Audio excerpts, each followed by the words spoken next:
నువ్వు ఎంత రాజశేఖర రెడ్డి గారు కూతురైనా తిడితే ఊరుకుంటామా, విమర్శిస్తే ఊరుకుంటామా ఏం కదా. కాబట్టి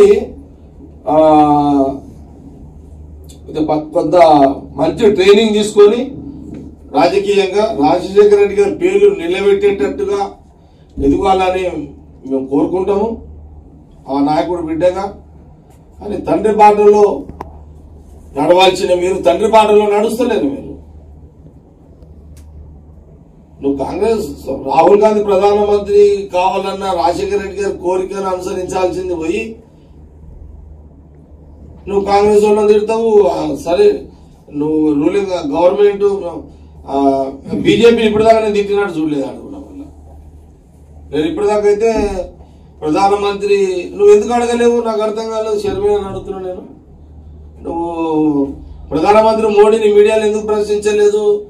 ప్రతి పేదవాడికి 15 లక్షల రూపాయలు ఇస్తలేవు, మోడీ ఏం చేస్తున్నావు అని ఎందుకు అడగలే? లేదు సంవత్సరానికి 2 కోట్లు ఇస్తాయని చెప్పిన మోడీ నువ్వు ఎందుకు ఇస్తలేవు? నేను తెలంగాణ కోడల్ని అని నువ్వు ఎందుకు ప్రశ్నిస్తలేవు? నువ్వు బీజేపీ ప్రభుత్వాన్ని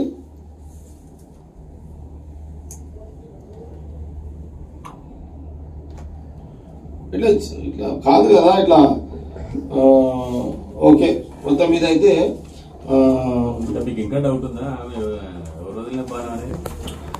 ఏది మీకు ఇంకా డౌట్ ఉందా? మొదటిలో డౌట్ ఇప్పుడు క్లియర్ అయిందా? అదే డౌట్. బీజేపీ బాణమే, బీజేపీ జగన్ బాణం, జగన్ అన్న బాణమే. జగన్ మొదలు చెప్పింది కరెక్ట్. ఆమె జగన్ కూడా అండర్ బీజేపీ కదా. అని నాకు అర్థం కాలేదు. అన్న చెప్తే చెల్లెలు ఇట్లేదు, చెల్లెలు ఇప్తే అన్న ఇంటలేదా? ఇది నాకు తెలిసిన కాడికి హైదరాబాద్ లో ఉన్న సెటిలర్స్ అంటే మన లోకల్లో వాళ్ళు హైదరాబాద్ లో ఉన్న ఏపీ ప్రాంతం సెటిలర్స్ అనే పదం పక్కకు తీసేద్దాం. ఎందుకంటే వాళ్ళు ఎప్పుడో స్థానికులు అయిపోయారు కాబట్టి. ఆంధ్రప్రదేశ్ ప్రాంతానికి సంబంధించి ఆంధ్రప్రదేశ్ రాయలసీమకు సంబంధించి కోస్తా రాయలసీమకు సంబంధించిన ఆంధ్రప్రదేశ్ సంబంధించిన ప్రజలందరూ హైదరాబాద్ లో దాదాపు 100 సంవత్సరాల నుంచి ఉంటున్నారు. ఇక్కడ వాళ్ళ ఓటు బ్యాంకుని కాంగ్రెస్ కు పోకుండా అదొకటి. అచ్చా ఇంకోటి పార్టీలు చేంజ్ అని అంటే నేను తెలుసుకున్నా. ఆజీం అడిగి రిపోర్ట్ వస్తా అసలు సార్ ఎప్పుడో రాజశేఖర రెడ్డి గారు ఏమైనా పార్టీ చేంజ్ చేసిండో చూడు ఒకసారి అని చెప్పి. మరి ఆయన రాజశేఖర రెడ్డి మరి షర్మిల తెలియనట్టున్నది ఈ కథ. షర్మిల తెలుసుకోవాలి ఈమె. మరి రాజశేఖర రెడ్డి గారు కూడా కాంగ్రెస్ పార్టీలో ఎన్నోసార్లు గెలిచిండు. గెలిచినాక మళ్ళీ కాంగ్రెస్ పార్టీకి రాజీనామా చేసి రెడ్డి కాంగ్రెస్ పోయింది కదా. మరి కొత్త పార్టీ పెట్టిన రెడ్డి కాంగ్రెస్ దగ్గర పోయాడు. రెడ్డి కాంగ్రెస్ కూడా గెలిచి మళ్ళా ఆడ డిస్ప్యూట్ వచ్చి ఆ పార్టీలో డిస్ప్యూట్స్ రాగానే మళ్ళీ కాంగ్రెస్ లోకి వచ్చాడు. అంటే రాజశేఖర్ రెడ్డి లాంటి వ్యక్తి కూడా ఒక రోజు కాంగ్రెస్ పార్టీని వీడి మళ్ళా రెడ్డి కాంగ్రెస్ లో పోయి వచ్చిండు. అంటే రాజశేఖర రెడ్డి గారు సీనియర్ కదా నాకంటే. మరి పార్టీ చేంజ్ చేసింది.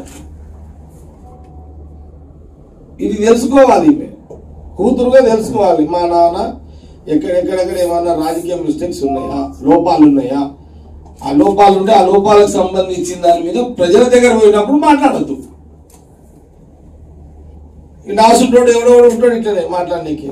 నా వ్యక్తిత్వం చెడిపోతుంది కాబట్టి నేను ఎంత రాజశేఖర రెడ్డి గారి అభిమానులైనా ఇప్పుడు మీరు ఆ సినిమా చూసిరా? మీరు శ్రీ రామాంజనేయ యుద్ధం సినిమా చూసిరా? మీరు చూసిరా? అందులో ఒక సీన్ ఉంటుంది, మళ్ళా చూడండి కావాలంటే యూట్యూబ్ లో కొట్టుండి. రామాంజనేయ యుద్ధం సినిమాలో శ్రీరాముడికి మహాభక్తుడు హనుమంతుడే కదా.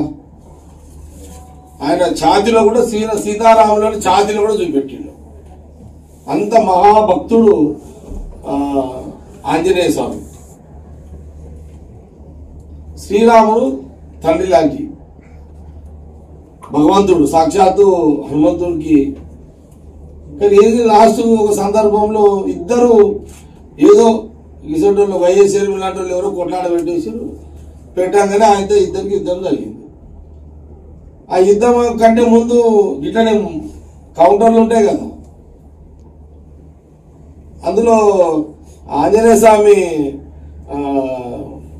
నీ శిష్యుడు కదా వదిలేసే శ్రీరామ అది అంటే రామునికి కోపం వస్తుంది. శ్రీరామునికి కోతి లక్షణం బోధించుకోలేవు కదా రామ, కోతి లక్షణం బోధించుకోలేవు ఆంజనేయ, నీ కోతి బుద్ధే కదా అని అంటాడు.